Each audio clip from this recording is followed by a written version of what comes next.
Selamat pagi saudaraku yang Tuhan Yesus kasihi.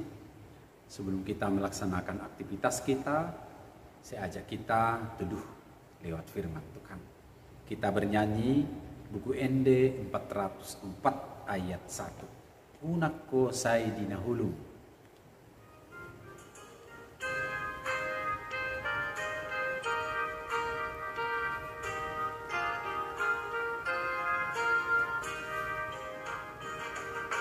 Unang hosay dinahulu tunatiur po ato sulu-sului magolo ay holong portibio nay mapase sa honomu dosa Tuhan Yesus ipinasa moluhonomu naniyo mohon nai. Mari kita berdoa. Bapa di surga, terpujilah Engkau ya Bapa atas segala kemurahan-Mu, kebaikan-Mu yang selalu terjadi atas hidup kami. Sinar terang pagi telah membangunkan kami, meyakinkan kami akan berkat-Mu yang selalu menuntun kami. Terima kasih Bapa. Kami percaya firman-Mu adalah kekuatan yang selalu setia bagi kami. Kami menghadap di Kau Tuhan untuk mendengarkan firman-Mu. Amin. Saudara-saudaraku, nats untuk hari ini akan kita dengarkan lewat bacaan Surat Rasul Paulus kepada jemaat Efesus tertulis dalam Efesus 4 ayat 28. Begini firman Tuhan. Orang yang mencuri, janganlah ia mencuri lagi. Tetapi baiklah ia bekerja keras dan melakukan pekerjaan yang baik dengan tangannya sendiri, supaya ia dapat membagikan sesuatu kepada orang yang berkekurangan. Demikian jauh pembacaan firman Tuhan. Saudara-saudaraku yang saya kasihi dalam nama Tuhan Yesus Kristus, amat baik nasihat, amat baik teguran, tetapi baiklah nasihat itu sekiranya kita pun menyampaikan nasihat ialah segala nasihat yang membangun, yang membuat semakin menggembirakan. Nah, seseorang jangan merasa ditekan atau seolah-olah hanya disentuh kekurangan dan kelemahannya. Saudara-saudaraku, beberapa hal mungkin dampak dari nasihat atau teguran, tapi mari kita selalu berusaha membuang prasangka buruk terhadap seseorang. Bisa saja seseorang itu pernah melakukan sesuatu yang tidak berkenan, bertentangan dengan firman Tuhan misalnya. Sifat masa lalu, tindakan masa lalu yang salah. Maka sesungguhnya itu yang didukung oleh firman Tuhan. Dan nasihat tentang pengalaman masa lalu yang pernah terjadi jangan diulangi lagi. Artinya saudara-saudaraku, bagaimanakah kita sekaligus menjadi pendamping bagi orang lain, tapi pendamping yang betul-betul disukai.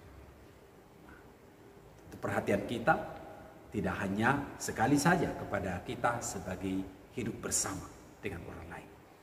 Saudara-saudaraku, sebagaimana dengan teguran, nasihat, memang kita juga tidak luput dari bagaimanakah seseorang itu, sebagaimana teguran firman Tuhan ini kepada jemaat Efesus, bahwa di antara kebersamaan jemaat itu ada saja yang malas, ada saja yang cari-cari kesempatan yang menguntungkan bagi dia.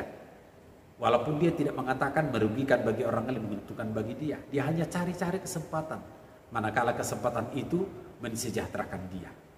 Ada saja mungkin ditemui waktu itu yang selalu mungkin ada iri hati, mengingat sikap dan perilaku hari-hari lalu yang selalu terngiang dalam pikirannya. Persoalannya ialah bagaimanakah kita dapat hadir menjadi tanda-tanda jalan-jalan keluar, solusi bagi sesuatu permasalahan. Saudaraku yang Tuhan Yesus kasihi, pernah mungkin kita ketahui seseorang itu mencuri. Lalu apakah seberapa dalam arti dan gunanya kalau kita mengingatkan dia tentang itu? Daripada misalnya kita mencontohkan dalam hidup kita, atau ada hal yang bisa membuat dia diajak kepada pekerjaan yang lebih rajin sehingga menghasilkan. Rasul Paulus mengingatkan hal ini dalam kehidupan jemaat agar di antara mereka bisa terkikis untuk hal-hal yang menjerumuskan orang lain karena sifat masa lalu yang mungkin salah. Saudara-saudaraku, jadilah menjadi berkat bagi orang lain. Ucapan ini indah sekali. Tapi menjadi berkat bagi orang lain juga ialah kita berbenah. Karena menjadi berkat bagi orang lain tidak hanya terjadi saat ini dengan kesejahteraan apa yang ada pada kita. Bagaimanakah orang lain juga yang kita menjadi bahagianya menjadi berkat juga bagi orang lain. Jangan ada seolah-olah fokus berkat itu hanya terjadi bagi orang tertentu. Semua orang yang telah diselamatkan itu dipastikan layak menjadi berkat dalam kehidupan.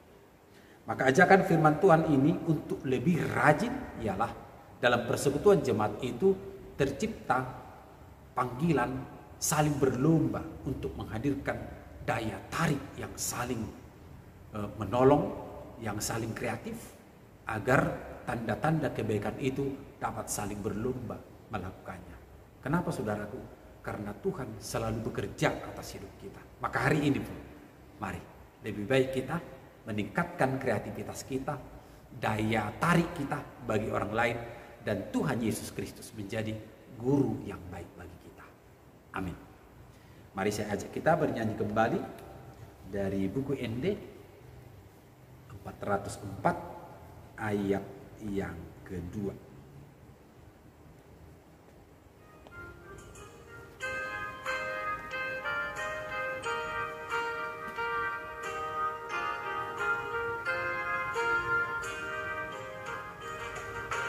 Unako di hagang buon sai pasada rohami asa bali haliduon bainon sinundang nai sayu kapi marohamu sai pasiat Tuhami pagonggopon saluhut lakamu tu parholong rohai. Kita berdoa. Bapa di surga yang penuh karsa karya dalam hidup kami dan selalu terjadi, mencipta dan berkarya menempa kami semakin bertumbuh, menjalani masa-masa sulit, menjalani masa-masa tantangan, sekalipun sesungguhnya kami ada banyak keterbatasan, ada kekurangan. Firman-Mu membuat kami layak menjadi karya kasih Tuhan yang dapat bertumbuh, saling mendukung, saling menolong, memberi sesuatu lewat kebaikan-kebaikan Tuhan. Allah surga, biarlah oleh kemurahan-Mu di antara kami sebagai orang percaya selalu tercipta hati yang rindu berbagi dalam karya kasih Tuhan. Engkau mengasihi kami sesungguhnya Tuhan, mengasihi dan selalu mengasihi. Ketika ada masa-masa lalu yang kurang baik, yang kurang berkenan, ketika ada masa-masa kini juga selalu tertantang apakah kami bersikap setia. Tuhan, kasihani kami, pengampunan dosa dan datang kepada Tuhan adalah juga kesempatan yang baik bagi setiap orang. Ampuni kami, ampuni saudara-saudara kami, buatlah kami selalu layak ya Bapa datang bermohon di hadapan-Mu. Hari ini kami akan lalui dengan segala karya bakti kami di tengah-tengah pekerjaan yang bermacam ragam dengan berbagai talenta pemberian Tuhan. Kasihani kami Tuhan dapat bertumbuh oleh semuanya itu. Yakinkan kami menjadi berkat bagi sesama, juga menjadi sukacita dalam pelayanan Tuhan. Penuhi Tuhan harapan dari anak-anak kami yang belajar, yang sekolah, yang menuntut ilmu setinggi-tingginya. Berikan juga pengharapan bagi yang bekerja, bahwa semua apa yang dilakukan yang baik di mata Tuhan tidak pernah sia-sia. Inilah kami ya Bapa, terpujilah Engkau kekal sampai selama-lamanya. Dalam nama Yesus Kristus kami berdoa. Amin. Saudaraku, selamat melaksanakan aktivitasnya. Tuhan memberkati. Salam sehat selalu.